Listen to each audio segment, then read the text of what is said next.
হ্যাঁ। দাদা, সমকোট বাতিলের দাবিতে শিল্প ধর্মঘটের ডাক অল ইন্ডিয়া ইউনাইটেড ট্রেড ইউনিয়নের। ঠিক আছে, ইলেকশন আগে সবাই শক্তি পরীক্ষা করার চেষ্টা করছেন। আর দেখে নিন সবাই করে।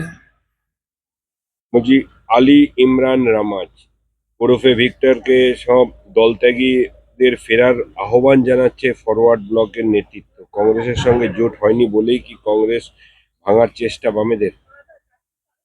দেখুন, বামেরা কি বললে না বললেন, আজ পশ্চিমবাংলায় তারা কোনো ফ্যাক্টর নন, বা মানুষ আর পিছনে তাকাতে চায় না। কারণ অস্তিত্ব রক্ষার ইলেকশনের আগে একটুখানি ক্যান্ডিডেট দেওয়া, নিজের পতাকাটা দেখানো, এর বেশি কিছু করতে পারবেন না। যেন পশ্চিমবাংলায় মানুষ পরিবর্তন চাইছেন। যারা টেস্টেড আর রিয়েক্টেড হয়ে গেছে তাদের দিকে কেউ তাকাবে না। ভারতীয় জনতা পার্টি এখানে বিকল্প সরকার দিয়ে সুশাসন দিতে পারে, সেটাই একটাই ফ্যাক্টর। তাকে একটুখানি ডিস্টার্ব করার জন্য বাকিরা সবাই কাজ করার চেষ্টা করছে। বলছি, বুধবার মানে গতকাল অভিষেক বন্দ্যোপাধ্যায় নির্মলা সীতারামনকে আক্রমণ করেছে এবং বেকুব বলেছে, এবং নির্মলা সীতারামন পাল্টা বলেছে বাংলায় একের পর এক ধর্ষণের ঘটনা টেনে তীব্র আক্রমণ করেছে তৃণমূলকে। পাল্টা তৃণমূলের তরফে সমাজ মাধ্যমে দু ধরনের ভারতের কথা উল্লেখ করে নির্মলা সীতারামনকে খোঁচা। দেখুন, এরা বিরোধীরা খালি টিএমসি নয়, বাকি পার্টিগুলো তো প্রায় শুয়ে পড়েছে। এবার এদের সুযোগ এসে গেছে, সময় এসে গেছে, মানুষের শিক্ষা দেবে। নৈতিকভাবে কখনো জিততে পারবে না ওরা, প্রশাসনিকভাবে জিততে পারছে না, তাই ব্যক্তিগত আক্রমণ করা হচ্ছে। মাননীয় প্রধানমন্ত্রী, মাননীয় গৃহমন্ত্রী, আমাদের রাষ্ট্রীয় সভাপতি মাননীয় নাড্ডাজি, অন্যান্য মন্ত্রী, রাজ্যপাল, রাষ্ট্রপতি থেকে আরম্ভ করে এখন নির্মলাজিকে টার্গেট করার চেষ্টা হচ্ছে। একজন মহিলা হিসাবে তিনি যে কুশলতার সঙ্গে আর অর্থ বিভাগ সামলাচ্ছেন, সারা বিশ্বের কাছে এটা উদাহরণ। এনারা কি বাজেট করেন, যেখানে ওনাদের বাজেট পাস করছেন একজন, তৈরি করছেন আরেকজন। অমুক বলেছেন, মুখ্যমন্ত্রী বলেছেন, মুখ্যমন্ত্রী বলছেন বলে বাজেট পাস হয়। সে বাজেটটা কি, সেটা বাজেট না কি, নাকি বাজার করার নথি, সেটা তো বোঝা যায় না।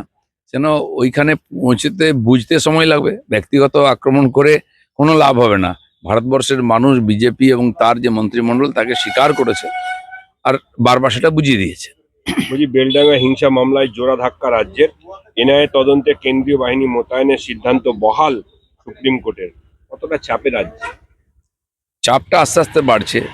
যেরকম নাট বল্টু টাইট দেয় ধীরে ধীরে থ্রেডের উপরে, না পশ্চিমবাংলার ক্ষেত্রে সেটাই হচ্ছে, টাইট। যত এগোবে তত দেখবেন যে টাইটটা কিরকম কোন জায়গায় পৌঁছচ্ছে। কারণ এতদিন যে কুকর্ম করেছেন তার ফল ভোগ করতে হবে। দাদা, আজ উচ্চ মাধ্যমিক পরীক্ষা শুরু এবং তার মধ্যেই হুমায়ুনের আজ পদযাত্রা নদিয়া পলাশীপাড়া থেকে বাবরি মসজিদ পর্যন্ত নির্মাণ 22 কিলোমিটার এই পদযাত্রা। প্রথমত সমস্ত হায়ার সেকেন্ডারি পরীক্ষার্থীদের আমি আর শুভেচ্ছা জানাবো। তারা ভালো পরীক্ষা দিন, জীবনে সফল হন। রাজনৈতিক গতিবিধি বাড়বেই, কারণ হুমায়ুন কবিরও মমতা ব্যানার্জির ওই একই কালচারের মানুষ। নিয়ম কানুন আইন মানার কোনো অভ্যাস নেই তাদের, আর তারা তো এইগুলো করতে থাকবেন। পুলিশ কি করে অনুমতি দিল আপনাদের? যদি কোনো সভা করতে গেলে অনুমতি নিতে আমরা হয়, আইন মানি, অনুমতির অপেক্ষা করি বলে আমরা আমাদের অনুমতি দেবে কি দেবে না। যারা আইন মানে না, রক্ষাই করে না, তো তাদের অনুমতির কি প্রয়োজন আছে? দাদা 7 ও 8 নয়, কম দফায় ভোট করতে চাই কমিশন। কত দফায় হবে, কি হবে, এসব ভবিষ্যতে গর্বে আছে। ঘোষণা হোক তখন বোঝা যাবে। ওই যে আজকে বাংলাদেশের নির্বাচন, বাংলাদেশের নির্বাচন বাংলাদেশের মানুষও চাইছিলেন, আমরাও চাই বাংলাদেশে স্বচ্ছ নির্বাচন হোক, সরকার আসুক, যেটা ওখানকার সাধারণ মানুষের ইচ্ছাকে পূরণ করুক, তাদের শান্তি দিক, সুশাসন দিক, বাংলাদেশের শান্তি আসুক, এটা আমরা পড়েছি হিসাবে চাই। শুভেচ্ছা থাকলো।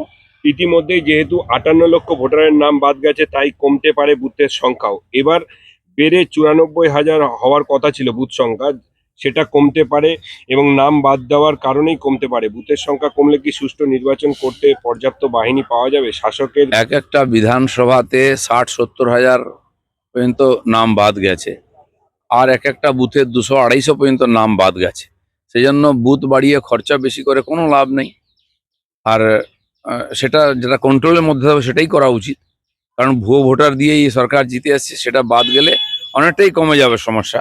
কর্মচারীর সমস্যা আছে, পার্টির কাছেও সমস্যা থাকে। তো সেই জন্য এটাকে ব্যবস্থিত করার জন্য কম জায়গায় কম বুথে হওয়া উচিত, আর সেটাই সম্ভাবনা আছে। বিধানসভার আগে শুক্রবার অর্থাৎ আগামীকাল কলকাতা পুরসভার শেষ বাজেট। মেয়রের স্বীকারোক্তি, অর্থ সংকট ভাবাচ্ছে। তাহলে মেলা খেলা ভাতায় কি সব শেষ হয়ে গেল? দেখুন, সমস্ত পুরসভাগুলো অনুদানে চলছে, নিজস্ব ইনকাম নাই। আর সমস্ত টিএমসির কাউন্সিলররা নিজের লোক ঢুকিয়ে, এত লোক ঢুকিয়ে দিয়ে তাদের বেতন দেওয়ার পয়সা নেই। একটা হচপচ অবস্থা চলছে। আর অর্ধেক পুরসভায় তো আর চেয়ারম্যান বা মেয়রই নেই, যেখানে প্রশাসক বসিয়ে বা কোনো রকম ঠেকো দিয়ে চলছে। এরকম একটা সরকার, যাকে লোক ভোট দিয়ে জিতিয়ে দিলেও প্রশাসন চালাতে পারে না, তার তো একদিনও ক্ষমতায় থাকার অধিকার নেই। যেন কর্পোরেশন যে হবে, কর্পোরেশন তো লুট চলছে, সরকার পয়সা পাচ্ছে না, নেতারা খেয়ে নিচ্ছে। পয়সা আসবে কোত্থেকে? উন্নয়ন হবে কি করে? নাগরিক পরিষেবা নাগরিক পরিষেবা পাবে কি করে? এখানে ভ্যাট পড়ে আছে, ওখানে নোংরা পড়ে আছে, পরিষ্কার হয় না, রাস্তাঘাটের অবস্থা খারাপ, জলের সমস্যা আছে। এগুলো সমাধান করার জন্য যে টাকা চাই, সে রেভিনিউ তো ওদের কাছে নেই। কোথাও বিশ্ব ব্যাংকে যাও, কোথাও কেন্দ্র সরকারের কাছে যাও, এভাবে তো চলতে পারে না। বাংলাদেশে আবার এক হিন্দু ব্যবসায়ী নিহত, খুন করা হলো।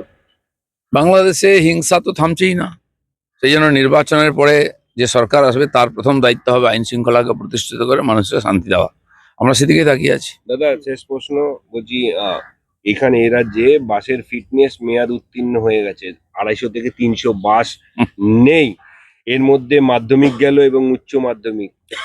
যে বাসের অ্যাক্সিডেন্ট হয় বা বাসে বসে থাকার মতো নয়, জল পড়ে ভেতরে বৃষ্টি হলে, তার কারণ ফিটনেস টেস্ট হয় না, পাস করে না।